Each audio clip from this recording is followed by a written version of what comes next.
I am Brian McWilliams. I am one of three Lions of Liberty hosts. We have a show, podcast, basically a network, little mini network feed with three different shows. Lions of Liberty itself has been around for, God, I think we started back in 2008, obviously with Ron Paul, and we're doing a lot of writing. Now we've pretty much transferred all the way to podcasting. So we've got the flagship Lions of Liberty show. We've got the Electric Liberty Land show, which is my Wednesday show, which is more on current events, less interviews. And then we have what used to be called Felony Friday, which was focused on criminal justice reform. However, that now has been rebranded as Finding Freedom because we wanted to open it up, have a little bit more, I guess Odermatt wanted a little bit more stretch to what he could talk about. So with that in mind, I did a little bit of a talk on, I did a long bit of a talk, about an hour and 20-minute episode about my thoughts on what we need to do in 2021 as far as rebooting the libertarian image. And, I think we'll all be fairly honest with ourselves in admitting that libertarians as a whole do not necessarily have the most favorable view to the public eye. With very few exceptions, we have not been portrayed in mass media very kindly, have not been portrayed in entertainment very kindly, with the exception of Ron Swanson, who, of course, was an interesting figure, but, of course, fun to poke fun at. And it got me thinking about what we can do, what we need to accentuate, especially coming out of the year that we've just had. Obviously, we've seen government overreach, the lockdowns, economic destruction and collapse. And in the meantime, we're seeing the federal deficit explode and the money printer go burr, as they say. So I'm going to try to keep this as short as I can. Like I said, I've got about a 4-page document. So I'm going to try to just hit on some key points here and keep this talk to probably about 20 minutes, mostly because I have a little bit of a sore throat too. So less talking, better talking. So basically starting off, as I said, we've got some challenges, coming out, seeing how we did in the election, seeing Jo Jorgensen, whether or not you supported her, whether or not she was your candidate or not, we had some challenges in that she was basically ignored. Like the media could not care less. I don't remember a single interview that she did on a mainstream platform, at least not that I could think of or find. And it left a lot of people, myself included, thinking, how do we get to this point? How do we change it? And so I listed my challenge points with Liberty as a party and also just libertarian messaging as a whole. So number one, we have an image as being very uncaring, very cold, very analytical. And a lot of times you'll see people say, look, you guys are out of touch. You don't care about anybody. Or you have the broad stereotype slanders that we get all the time, such as, well, all you care about is money, or you don't give a damn about the worker or the people or anything else. You don't care about poverty. You don't care about starving children, et cetera. The list goes on. So that's one challenge. We have to overcome that connotation in people's minds that we are simply focused on ourselves or on the free market because we love money, we love greed, and we want poor children to starve. Second thing, fundamentally uncool. As I mentioned, we have very few people in the libertarian world that we can point to that are leaders in media that are out there changing people's lives for the better, be that entrepreneurs even, where we can say, look at the successes that libertarians have had. While most of us do tend to be very intelligent people, a high IQ doesn't necessarily make you cool. So we need to have a little bit more in the vein of inspirational figures in the liberty movement. And now that's gotten a little bit better, as I'll talk about a little later, with Rob Schneider, with, of course, Dave Smith's ascendancy and getting on more platforms is great. You've got, blanking on his name, Kurt Russell, as a libertarian, outspoken, Vince Vaughn. So there is some movement there, but it has to go farther. The third challenge is that the Libertarian Party had embraced and continues to embrace wokeism. And from my perspective, and to give you a little bit of background, I've been doing communications, public relations, communications, branding strategy for almost 20 years. This is my job in Los Angeles. As much as I hate it, it's something that I've done for a long time and I'm pretty good at. So when I look at messaging and the failures that the Libertarian Party has had with it, you could say, well, look how many people are talking about it on a broader spectrum, right? Look at all the Black Lives Matter attention. Look at all the attention for trans rights. While that's definitely in the sphere, we have to think about the reason that that's getting so much attention and how us trying to piggyback on that cause is not necessarily going to help and in fact could hurt us more than anything. Another thing, aligning with the GOP, And we're going to have a debate on our podcast between Eric Brakey and Dave Smith, actually, about whether the GOP or the LP should be battling it out and who libertarians should support moving forward. For me, I think that you automatically lose half the country. We are at a point of divisiveness and politicization where we simply can't align purely with the GOP. You know, you have scions like Rand Paul out there and Ron Paul, but for the most part, it's going to be more damaging to our brand to run on the GOP platform. The last thing, you know, on this challenge list that I've made, and I could go on and on, but I'll try to keep this shorter, is we are viewed as largely irrelevant. And our showing in the election certainly didn't help that. The fact that we did have this woke messaging piggybacking off of the Democratic Party and wokesters out there does not help us. It lends, if anything, more credit to the assessment that we are irrelevant, because we're not coming out and sticking to strict libertarian principles and applying them to how they interact in the real world. And that's something we need to focus on more. So those are the challenges. What are the solutions? I think the number one thing that we have to work on, and this is a long-term plan that's going to have to be reassessed year by year, depending on what we want to try and light on, but we need to change the way libertarianism is looked at fundamentally. So we need to look at changes in strategy and messaging from the ground up. This is something where we have to rethink how we're going to enact liberty. It's not just enough for us to say, the government's bad, look what they're doing is bad. We have to have a different way of approaching people that's going to bring them into the fold and give them an emotional connection. Not only that, but almost a religious connection. And in my larger talk I did on my podcast, I referenced Vin Armani, great, you know, really interesting guy out there, used to be a gigolo, but now is more of a philosopher, I don't know, a traveling philosopher, if you will. A big dick traveling philosopher. So he had coined the phrase, or at least jumped on the phrase, the dim age, but additionally, he had made the point that one of the reasons we have so much success, or I should say other political parties have so much success, is the basis in almost a cult-like religion. If you've spoken to a leftist or spoken to anybody about climate change, you know the interactions that you have with these people and that you cannot break through the shell that they put up around themselves that deflects all logic, deflects all counter arguments, because they've wrapped themselves up so thoroughly in what is basically religion. Just like it's very difficult to convince somebody that's a conservative or any of you, really, if you're trying to convince somebody that God does not exist, good luck. Because they have faith in that, they've been brought up to believe that one thing. It's very hard to challenge and alter that way of thinking. So libertarians must adopt an inspirational, effective, indoctrinated, and I'll briefly get into that later, approach and infuse this deliverance kind of messaging. So what are some do's and don'ts for this year? And this is where one of the items of this I know we're going to get a Q&A fight about.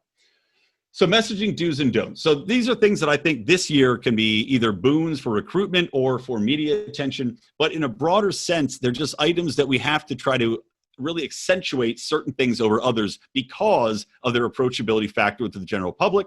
Also, just between what we've gone through with coronavirus and lockdowns, the deficit, and also crony capitalism exploding and seeing small businesses crushed underfoot as large ones get larger and larger. Of course, we know that's at the behest of government.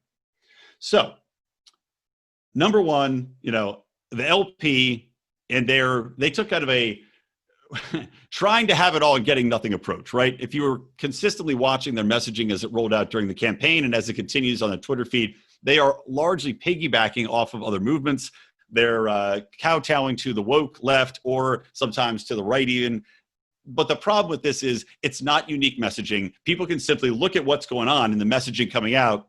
And if they agree with us, let's say people on the left, right? If they agree with what we're saying, well, they go, okay, well, that's fine and good, but I already have a party doing that. I have a party that's been doing that for the past 50 years and owning that concept in my mind, and I associate them hand in hand with black rights or gay rights or helping the poor.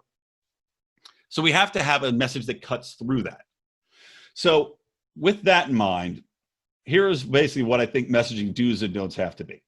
Number one, unapologetic and unqualified opposition to government mandates and government control over personal liberty and the economy. We have an opportunity right now to go after big government, to go after both parties that supported these lockdowns. I mean, you can point at Florida, I guess, as one exception where they really didn't lock down and said, "Now go fuck yourselves." But for the most part, it had both sides of the aisle coming together to shut down countries, to ruin people's lives. we have to stand up and say, this is beyond the realm of government intervention. We have to stop it. We have to fight back now. And I don't care, not to say I don't care. We acknowledge the fact that there is danger out there, but at the same time, we know that the dangers are far greater, leading down the path of more government control, knowing that they can do something like this and can do it now. They've set a precedent, kind of like the Supreme Court uses, to do it again. And also that the cure will be more cancerous than the cancer. What we're talking about here is definitely going to have long-lasting ripples that are going to destroy generations of wealth. Number 2, total opposition to the military-industrial complex and never-ending war. This is something, again, the Libertarian Party can own. And one of the problems that I've had with the party and its messaging is that the Libertarian Party, when you think about it, has been ahead of so many issues. Gay rights, basic human rights operating at the same levels. That even extends through to civil rights when it comes to race relations. But that is a trap, the race relations aspect, which is why we have to learn what we have to accentuate and what battles we should try to back away from. Because we will never win the argument. Well, actually, let me rephrase this. We can win the argument on whether or not the civil rights act should be supported. We can win the argument saying that, well, based upon private property rights, based upon states' rights, we would say that they didn't have to do this. You should have the right to discriminate. While we might win that argument from a logical perspective, we are going to lose that argument every time from an emotional, humanistic perspective. It's not going to help us. We should avoid trying to talk about that conversation as much as we can in the near term. Regarding the military-industrial complex, we've got ample examples that both sides have come together to continue to fund the war in Yemen. Nobody's done anything about it, except several select senators and members of the House have tried. We see constant funding of the Pentagon, of the war state. You never have cuts to that. It's gotten bigger every year. The last one was over $1 trillion. And we know how much damage is being done abroad. We have former military members coming out and saying that everything they've been doing in the Middle East has had no effect or the opposite effect as far as recruiting and blowback is concerned. So that's something, again, we have to own. When people talk about the budget, right? Now you've got the GOP worried about the budget again. We need to bring up the fact that these cuts can be made to the military-industrial complex very easily without sacrificing safety at home.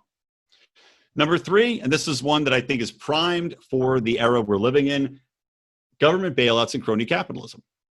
If there's one place we can make a lot of inroads with on the left and with the broader American populace, it's talking about how when these people are putting out of business, when your business is shut down, when you can't go to a restaurant, when your kids can't go to school, all of these things, when you can get Amazon delivered to your door at any point in time and Target's open, but you can't go to the coffee shop, we have clear examples of government literally picking winners and losers by virtue of economic control of the marketplace and forcing businesses to shutter while operating hand in hand with big tech, with big data, with these large retailers to make them larger. And in fact, there is no way these companies could have reached their level of size without that government assistance and without regulations being put into place that will stop other competitors from coming into the market. Next, obviously, support for free speech. There's no ifs, ands, or buts about this. There's no hate speech is exempt. There's no exemptions. Free speech is free speech, period. I think people now have woken up, especially after the Black Lives Matter movement. I think more people are attuned to that message. And even if they might be worried about extremists, we see that censorship as it relates to free speech is something that most of America, and Democrats included, most of America abhors. You're seeing Emily Ratajkowski, the model, going out there and posting on her Twitter feed how she thinks this is a terrifying step in the wrong direction. And I guarantee you she's not alone. The models are not the smartest among us. So if she can figure it out, I'm sure everybody can figure it out. Of course, total protection and support for private property rights in the Second Amendment. I don't think I need to say much more on that. Ending the drug war. This is, again, John Odermatt had said, my Felony Friday, or now Finding Freedom host, he had said we need to take big swings. This is 100% accurate. We're talking about going out there with strong messaging and taking no prisoners. This definitely works because we've seen it by the left. There's a reason the left has an army of cult followers. Not everybody, but there's a reason the AOCs of the world are in office and the Squad and all of the other cronies are in office. And it's because they are taking big swings over the fence. Like, we have to look far afield. And while I know I'm talking about short-term messaging, well, we're talking about the things that we need to attack. We need to take the big swings. That means ending the drug war, bringing home all the troops, messaging in which we know it's not going to happen overnight, but we have to try, and then we can come back from that position. But at least it gets people to listen. At least it gets them interested to say, yeah, I agree with ending the war. Yes, I want the troops home. Yes, I want the drug war to end. The drug war especially, another topic libertarians have been on the forefront of since the get-go. So we need to own these things and point that out repeatedly to people. Things to avoid. I'll say this. And also healthcare, something we should talk about, because with COVID going on, we can solve that issue. And I'll get into this liberty likable and being out of touch topic next. But with the healthcare, that's one where we really get hammered a lot, right? People always say, well, you just want people to die in the streets. Well, how can you deny people healthcare? But the secret sauce in that is that without the government regulation, without insurance being stripped from people and not being allowed to have competitive across straight lines, not being able to go to a doctor or any number of doctors and have different licensing organizations, the fact that they've eliminated doctors working specifically with union groups or neighborhood groups, all these things tied together to paint a picture wherein the government working and cronyism working together is the problem in healthcare. And it's not that we don't care. It's that we need to try something different and a different approach that will work better. Because right now, you could say, well, most people have healthcare. Are most people happy with their healthcare? Probably not. Are most people happy with how much it costs? Probably not. But these are all tied in together. Now, this is the one I'm sure I'll get pushback on during the Q&A. But end the Fed is something that, while I am all aboard, I've read all the literature. I was brought into the Liberty Movement by Ron Paul, and I chanted end the Fed at his rallies here in Los Angeles at UCLA. However, I do not think that this is a powerful message to put on the forefront for most people. It's something wherein you'll have an argument where people say, well, but people were cheering that end the Fed message, right? And he had a book. It was a best-selling book on end the Fed. The problem with end the Fed is that it's not approachable to most people. And we need to have liberty become more approachable. We need to have more people getting interested so that cream can rise to the top and that we can have people that are passionate about it. I know I did not get into the Liberty Movement when Ron Paul was talking about it because he went on TV and said, end the Fed.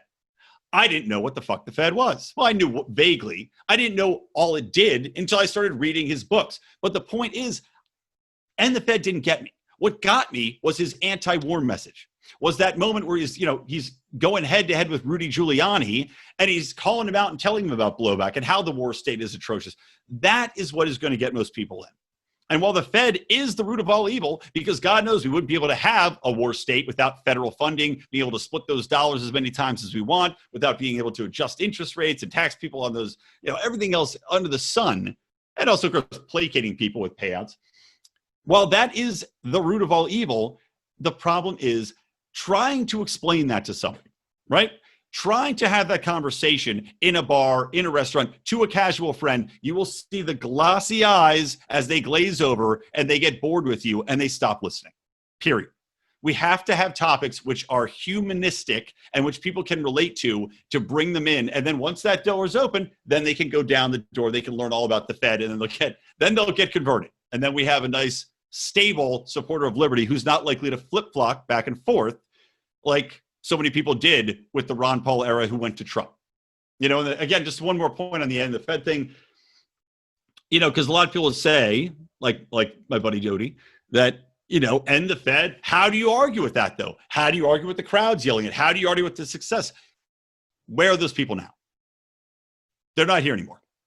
10% stayed on one of them, 9% of them, they're gone. They were just chanting a slogan. They didn't really know what it meant. We need to have things people connect with.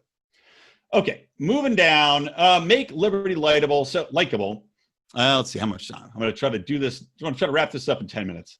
So one of the big issues, as I mentioned at the top, we are not as a whole likable. We're just not. And a lot of that has to do, I think, with the basic personalities that most libertarians have. We tend to be a little bit more logic-based, tend to look at things a little bit more analytical, not necessarily, you might not necessarily have as many outgoing personalities as compared to, the fiery pastors of the GOP or the celebrity scions of the left. But we can change that through a couple different approaches. So number one, we have a problem with being out of touch. People think that we don't know what's going on. They think that we are naive in our approach to not only the philosophy of liberty, but also practical matters of liberty. We can very easily debunk that.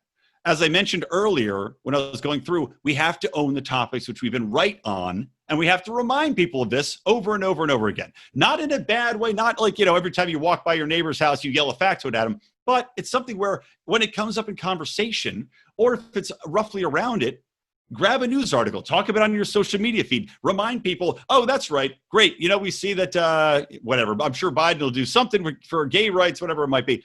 The Libertarian Party has always supported gay marriage. We supported gay rights. Talk about legalization of pot. The Libertarian Party has always supported the legalization of pot, even deregulation and legalization of all drugs. Look at Portugal. They're fine. Their heroin overdoses have gone down. Every 2 days, I see a story on a new opiate level hitting a high in overdose deaths. Own the topics that we're good at owning. Make sure people know why we're arguing for them, but own them so they know we're not out of touch. If anything, we were predicting exactly what's happened. We have told you time and time again that government was going to grow and become unwieldy, and it was going to literally control what people are doing with their lives. You have COVID right now. You have people's lives destroyed right now. You can tell people how, we were always anti-war. We've always been in favor of a very small military, either none, either private or a very small one that's based at home. Well, look at what's become of us now. Trillions of dollars every year, bombing children. Look at Yemen. Libertarians have been against this and that atrocity from the get-go, and it would have never happened if we had more checks and balances that we would want. Another thing, of course, spiraling debt. Now, yes, I know I said don't talk about the Fed, and I still don't think we should that much, but we can point out that spiraling debt and money printing and inflation affect the most vulnerable among us. Obviously, it's going to be the working class people. We need to connect with people on this human level. Working class people, express how that impacts them. How does it impact people of color? How does it impact children that end up in foster care? And that extends to the drug war as well. So we have to show people that we care. We, of course, could talk about how the government lies to people and how there's no transparency. We're seeing it again and again. Trump just left office, supposedly the biggest liar in history. I doubt it. I think they all lied the exact same. So let's point that out to people. Why are you trusting a government? Why are you getting so upset about a government that doesn't define you, that doesn't own you, or at least it shouldn't unless you allow it to have that power? Let's see. Moving on. Okay, so you hear me talk about those topics. I'm going to take a little sip of water here. But when we talk about being out of touch, it's also tied in with being uncaring. So, like I was saying earlier, we need to talk about more libertarian charities. I mean, there's one that we work with called DonorSee. They help, I know we built like several wells for people over in African nations. It's very specific. You can see what you're donating to charity, but we can point to more libertarian charities and say, look, we're helping people. But in a broader sense, when we talk about the philosophy that we support and the legislation we support, that's where we have a real powerful argument. When we're talking about capitalism, right? How many memes do you see that saying capitalism's the devil, capitalism is simply slavery? No, capitalism has lifted more people out of poverty than any other system in the history of the world. We now have extreme poverty below 10%.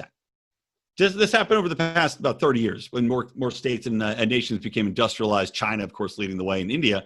But people are pulling out of that poverty level. Capitalism made that possible. Also, how much government regulation, how many tax burdens, how many zones, limiting what people can do for people trying to get into business have had a vast impact on the way people live. I mean, you look at, like I was talking earlier, you look at all the small businesses put out of business by COVID. In the meantime, you've got megaliths, Amazon and everything else running the marketplace. They now have had so much regulatory assistance that people need to look at them not as, they can look at them as the devil if they like, but what they should be looking at them as is an arm of government, because the government has made them into a de facto arm by virtue of working so closely, lobbyists and cronyism, by helping them get ahead. Especially now when you see Main Street half empty, remind everyone that you can that this is because of government, that this is because of government intervention, and that these companies now have even less chance of being successful when they do open again because of regulations and tax bonuses. We can talk about how we've been opposed to the drug war and how it has destroyed predominantly black families, but families of all colors. and that we have always been opposed to it. And then, of course, Joe Biden put the laws into place, or helped put the laws into place that put those people in jail in the first place. We, as a party, have been more in defense of and for the rights of minorities than any other party to date, by far. It's not even fucking close. Another one. How about fighting the infringements? I know Angela's, I think you were on something to try to get in the parking tickets lowered. I'm blanking on the guy's name. Anyway, what was his name again? Angela, you're nodding. Do you remember? Yeah, Jay Bieber. There you go. Thank you, Bieber. So, yeah, Bieber's trying to lower these just ticket costs. And people don't think it's a big deal, right? But we libertarians who get upset about this type of thing, we do understand why. And it's because when you have a parking ticket and you're a poor person, and you can't pay it, we know it doubles, then it triples, then they put a warrant out for your arrest, then you go to jail, then your child goes to foster care. And now we've got a system wherein instead of having a $10 bullshit ticket that people could afford to pay, right? Or no tickets, now we've got a mom in prison who's getting taken care of by the state. We've got a child in foster care that's now a ward of the state. And you've got a foster family getting paid to take care of this kid in a better circumstance, or he's in a home. So instead, for that $10 or that $40 ticket that these assholes are trying to squeeze out of a poor population, because we know they over-police a lot of urban and poorer areas more than they do affluent areas. So instead of that $40 the state's going to get from them, the taxpayer is instead paying $50,000 every year to take care of the mother and the family. It's absolutely insane. Education is another one we need to own, not only on the outcomes of education, but also the spending. We know the United States spends something like, I think we're top 10 in the world on education spending, yet our rank continues to go down and down and down. The same thing applies to poverty. The spending on poverty is as high as it's ever been, and the poverty level has stayed the exact same in the nation. So what does that tell people? It doesn't tell you that we're trying to argue that we don't care. We're trying to point out that what they're doing hasn't worked. If these people care about the poor, about minorities, about whoever they're trying to step up for, they need to look at the results. They need to look at the actions that go into those results. We are arguing that we want to help these people by virtue of trying something different. And that's a big key to what I'm trying to say here with this whole messaging, is that I feel like we as libertarians can get ahead of the curve and kind of cut off a lot of arguments simply by talking to people on the humanistic level and saying, it's not that you are wrong in what you believe. It's that while you've tried it, it's failed. And we want to work with you. We want to work together with you. We have the same goals in mind. Libertarians want to help people. We want everybody to have as much liberty, as much freedom, and as much prosperity as they can. They can't do that in jail. They can't do that with the police on the next. They can't do that with a tax burden. They can't do that getting shipped off to fucking war and dying. And they can't do it when the government's propping up mega corporations that are crushing them underfoot. We want to help you, but you have to try something that we would prescribe as the cure to this sickness before we can get anywhere. And hopefully those people will actually start to listen, because we can look outside and see what they are doing doesn't work. I'll wrap it up there. I've got more. That's the short version. So there you go, guys. Hope it made sense. I know I was talking quick to go through it, but any Q&A, I will now welcome. Thank you, Sean. Very good. Thank you so much, Brian. Now, I know you went through a lot of stuff really fast. I know. Well, it's a hour, 20-minute conversation. I'm summing up for you. No, that's great. It's fantastic, and it really just is a nice primer for further discussion. Yep. I'd really love to actually have you back to discuss more in detail some of the stuff that how we can. Because the Libertarian Party, especially in the LPLAC, is trying to do more activism this year locally. Mm-hmm. How much of this stuff can we focus on local issues at a local level? I think that would be a phenomenal talk. But, yeah, I agree. I mean, in truth, one of the sorry, do you have more to say? No, I was just going to say, but it's a talk for another time.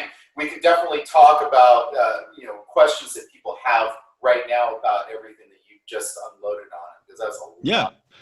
Well, I'll just add one, I'll mention one thing because I didn't really get into this. I took the section out of this talk, but during my podcast, if you go back, it was the first podcast of January. If anybody wants to go back and listen to the whole expanded talk, but there's one section I didn't mention here, which is getting into supporting charities and getting into supporting activism as far as making a tangible impact on people, and how I actually think that the Libertarian Party as a whole should look to do a little bit less as far as very local race candidate support. I know it's good, we can get people in there, but I would argue that you can make more of an impact multi-generationally and also develop leadership by putting funding towards supporting nonprofits, working with nonprofits, and trying to help people up that are going to make a difference in their community, who then will tell, they'll shout from the mountaintops that libertarians helped them, that libertarian philosophy helped them, that we helped them with their taxes or finances or general philosophy, and that they were able to succeed via that. Whereas I feel like spending money on local candidates, if they win, great. Maybe you can make a dent in the local media if it's a big enough media market and your messaging is good. But a lot of these local markets that people are getting supported in, you throw money at it, they lose. They have no reasonable shot of winning, and they convince nobody. So, it's a balancing act, of course, but I think that a lot more money needs to be put into actually having change, i.e. indoctrination of people where they're convinced as to the efficacy of what we're trying to teach them. Boom, mic drop. Boom. All right, so who's got a question? If you want to run for office, how about doing charity and making a meaningful contribution in your community first, so you have a chance of running? Yeah, I think that's a great idea. I mean, well, it's like anything. If most of the time from the bigger parties, the people that do run already have pretty good community awareness. It's a huge leg up as far as media. It's a leg up that they have facial recognition, name recognition. So to Angela's point, yeah, it's a great idea. Getting out there. If you say, I'm going to run, if I have a goal in mind to run in 2 years, yeah, start now. Start now, get out there, see what you can do to help people get involved with local organizations, get involved with community groups, get involved with even the state level or the city level. Go to city council meetings, speak up, make your face heard, call into radio shows, write op-eds, whatever you need to do. But yeah, exactly right with tying into charity too, because you have to think about it this way. Let's use Ron Paul as an example again. Ron Paul, he, no matter what they said about Ron Paul, he was not losing in his home district. There was zero chance of it because he was a doctor. The man literally delivered half the voters' babies. He delivered half of the babies. The other half are the babies. So they're coming in. They have a predisposition to want to support Ron Paul. And we need more people like that. Again, be they business owners, be they personalities, or just people that are involved actively in the community from a charitable perspective. There's a lot of giant church groups. I'm sure some of you are religious. If you ever wanted to run for office there, attend a meeting at a church. Say, hey, I'm going to host. I know about this topic. If anybody wants to come, I'm happy to work with you and teach you. If you need help getting your finances ordered, if you need help, you just need somebody to talk to. Let's do it. Let's start a group there, and you can just build your cachet of again, relationships with people, so that when the time does come around, you have ardent defenders, and people aren't going to say, "Who the hell is this guy? Why should I listen to him?" All right, next question. Anybody? That's fine. I got Cobra Kai to watch. Nobody's got questions. That's okay. Nobody has questions. Come on, this is a lot. I think I stunned them all. It's like it's like when you're coming around a corner and you run into a door. It's just like the spew I hit them with just shocked them into submission. It was stunning. It's like dropping dynamite into a lake. All the fish are just stunned for a minute. Yeah, I second that. It was stunning. Well, thank you. I hope good stunning, not bad stunning. Yep. Now, your thought. I want you to just maybe give us a little bit more information on your thoughts around local candidate versus going out there and doing more charitable work. Or it wasn't necessarily just charitable work. That was part of it. But do you have any good examples or anything like that? You gave Ron Paul, which was a fantastic example, but locally, like what are some ideas? Do you have any ideas of what local candidates can do right now, especially with Yeah. There's a lot of opportunity, it seems. Well, I think I think people don't realize how much you can accomplish by working with actually large and small chains, like, retail stores or grocery stores, stuff like that. I'll give you an example of Joe Collins, who ran in Hawthorne. He ran against Maxine Waters, actually, her same district. So I had his support. I voted. The only GOP candidate I voted for was Joe Collins, who actually was on my podcast as well. But he took an approach where he knew what he was up against. He's up against this entrenched woman, this horrible witch, but she has gotten the support for decades and decades and decades, despite delivering nothing. So he did a good job hammering her on messaging, but he also made it a big point during COVID to have food banks. So he would collect money from his campaign and donate it directly towards food banks, or he would go to grocers and say, "Hey, I'm going to run a food giveaway. Can you give me some food to donate to this cause?" I know Walmart will get on board with that. If you go to Kroger or whoever else, I'm sure that they would get on board. So that's like a tangible way that you can impact people on a very, very grassroots level. And, to give other examples, off the top of my head, I couldn't, because I haven't been paying that close attention to a lot of the races. But it's just something that I feel the Libertarian Party has not done. And it's something where, as you start to do it, and as you can develop, again, those community relations, that's going to pay huge dividends. Because if you change somebody, like, you can run a campaign, right? And as I mentioned, you run a campaign, some people see your ads, most of them probably they see the Libertarian, right? Or they go, fuck that. That guy's not going to win. I'm not going to vote for him. Or you could run on a GOP or independent or Democrat. Those all come with their own individual poisons, right? Unless you have community awareness already. So now you have to imagine, if you give somebody in your community a bag of food when they don't have any food, they are going to remember you probably for the rest of their lives. If you go and help somebody that is, and again, I don't know what each of your individual skill sets are. When I talk about charity, there's an idea that I have for Lions of Liberty charity, which trying to figure out if I have the time and if we can make it happen. But one of the aspects that I wanted to do with it was hold workshops for aspiring entrepreneurs. And, for me, obviously, it would be talking about branding and messaging and public relations and how to handle that. But, for other people, they might be accountants, or they might know accountants. We might, work with Ron Paul's curriculum and teach kids liberty while helping them in school.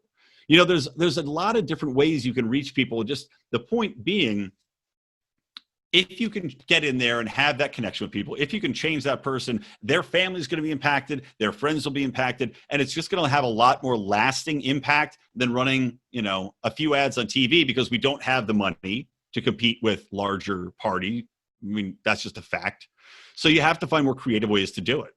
And, you pair that with a snazzy social media campaign, and all of a sudden now people know who you are. You've got some buzz, especially if you've been working on it for a couple of years leading into a race. But I don't necessarily mean to say that these have to be tied into races either. This is something where it can be just year round. It just takes the doing. It takes people getting together and saying, okay, how can we help? And let's do it, and allocating the time. And that's the biggest thing of all. Is just what I'm advocating for is time consuming. So, it's whether or not people have the time to dedicate to it, and whether or not we have some funds to put into it to get started. Anybody else have any questions for Brian? Come on. Question. Yes. Yep. Go ahead. Hey, Brian, you talked about how we need to work harder to create an emotional connection to others. And we do see that authoritarian movements like the Democrats, the Republicans, and the Communist Party of China, they build their emotional connection primarily through fear and xenophobia. And as evil as it might be, that appears to work. So how can we take advantage of fear and xenophobia to build the LP? I've been yelling the N-word at people all the time. That's been helpful. No, that's an interesting question. And I think that, I would say, for the left, their authoritarianism is, it's absolutely authoritarian, but it is based in what I was talking about, though. It's based in trying to reach people's aspirations and trying to help them out with this posturing as though they are, the Dalai Lamas of the political spectrum. So it's kind of, with the Democrats, they are doing what I'm advocating for, basically, because they're connecting with people saying, I'm going to give you money. I'm going to give you care. We are the ones who are going to stop hatred. We are the ones who are going to stop xenophobia, even though they don't. But that's the thing, is they're inspiring people. And again, that's where I'll harken back to that. We need a more of a religious type of deliverance message, because the left has that. Well, both of them do, really. The left has their deliverance message in that, look, we're going to build the shining city on a hill. You have to follow us. Look at where we're going to be. We're going to be over there. We're going to have absolute equality. Everybody's going to have a job. Everybody's going to get money from the government. Everybody's going to get along. Races are going to sing Kumbaya and skip down the street, right? They sell this vision of paradise. Now, we're never going to fucking get there, but people are too dumb, or they're just inspired emotionally enough where they say, yes, that's what I want. And I'm a bad person if I don't support that vision.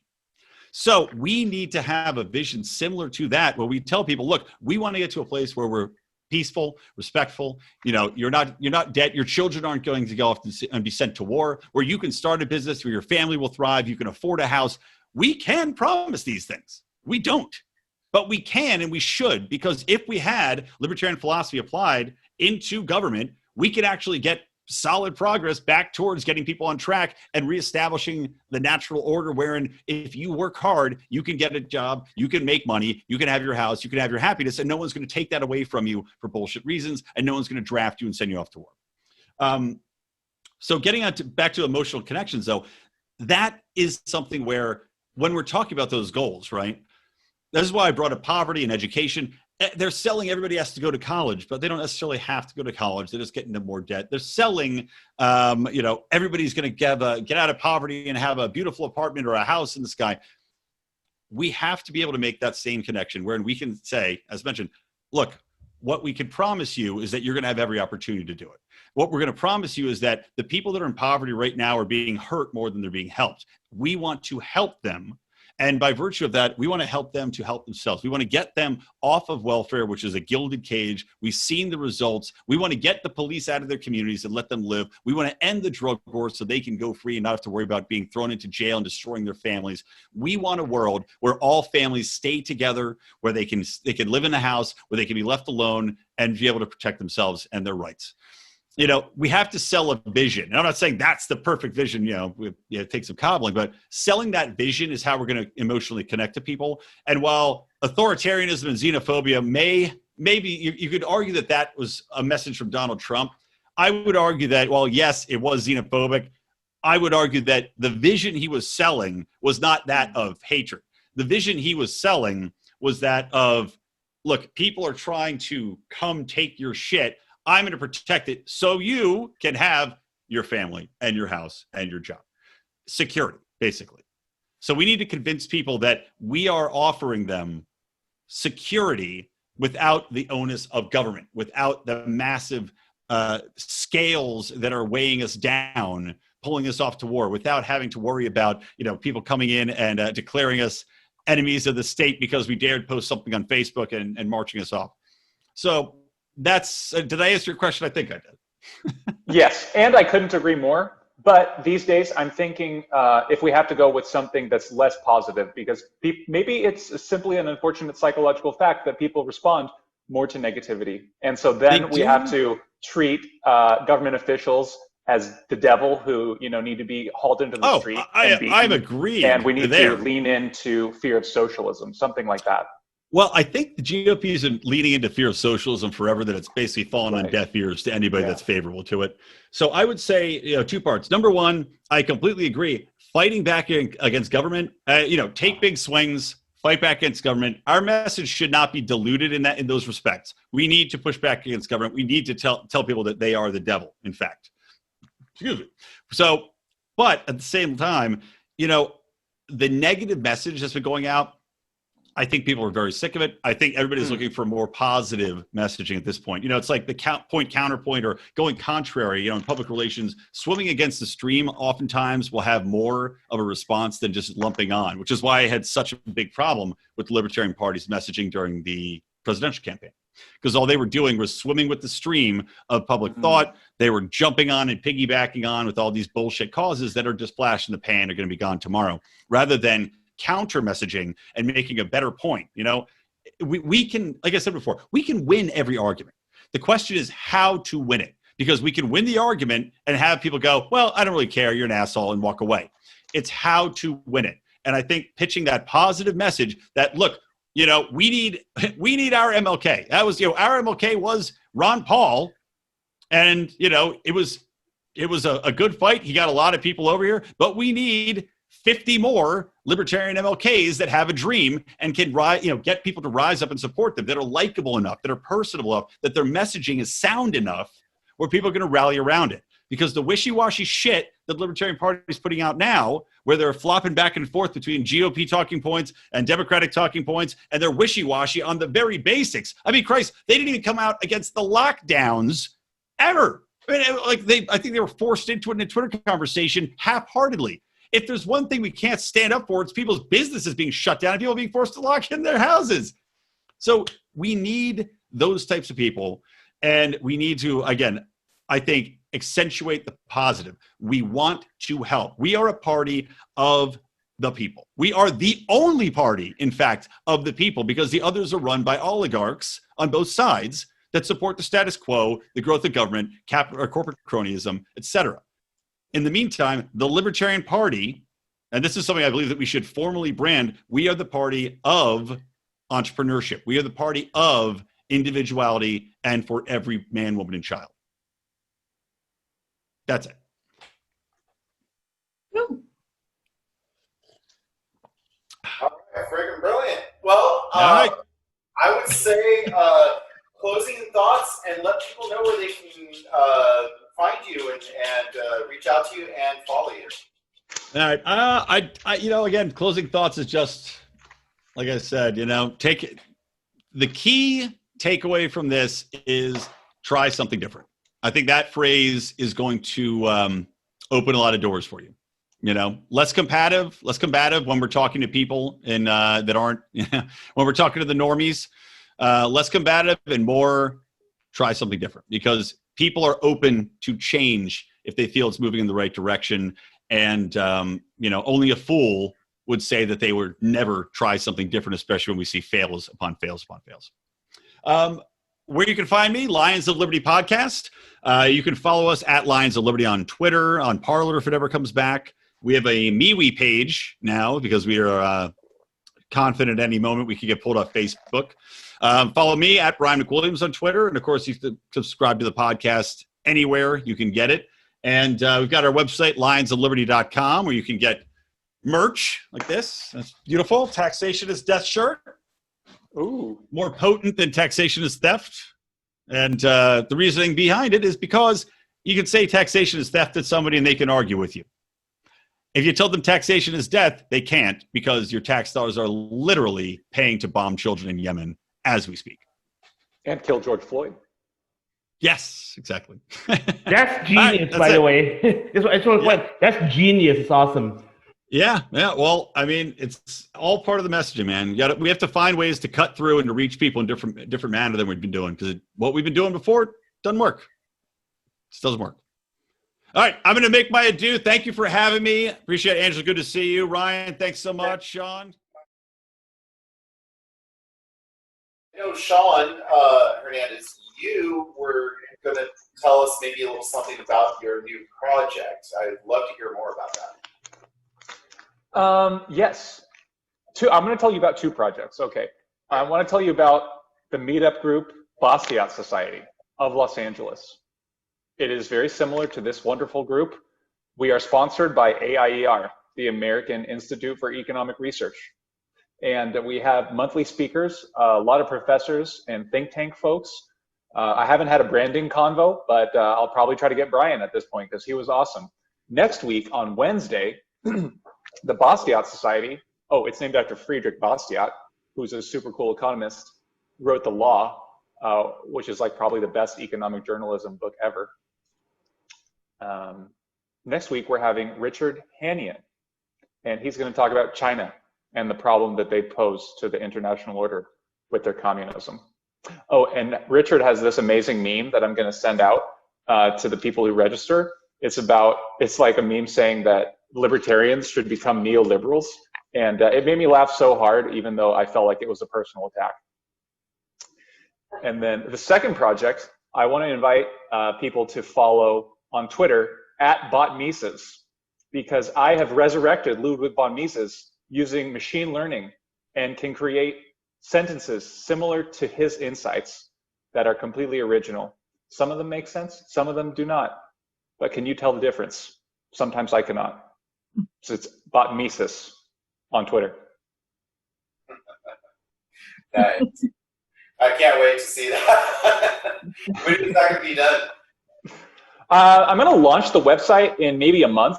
I have a couple more pages to design, and my development team in Asia is working really hard on it to make sure that the results are as hilarious as possible. But I put some samples already on Twitter. Yeah, Botmesis. Okay, I'll check out Botmesis on Twitter. That's going to be great. When is the Bastiat meeting? Oh, Bastiat meeting. It's Wednesday. It's this coming Wednesday. And please find us by Googling Bastiat Society Los Angeles. We just have a single web page. It's on the AIER website, American Institute for Economic Research. But just Google Bastiat, B-A-S-T-I-A-T, Bastiat Society, Los Angeles. You'll be able to find us.